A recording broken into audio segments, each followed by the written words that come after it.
4 lietas, ko dara visi top pārdevēji. Numur 1 – skaidrība par mērķi. Konkrēts mērķis, vai nu ietirgotā daudzums vai jaunu darījumu skaits. Konkrēts apjoms, kur tu plāno sasniegt nedēļā, mēnesī, ceturksnī vai gadā.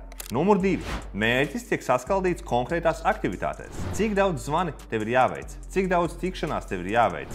Dienā, nedēļā, mēnesī, lai sasniegtu šo te mērķi. Numur 3. Šīm aktivitātēm tiek ieplānots konkrēts laiks.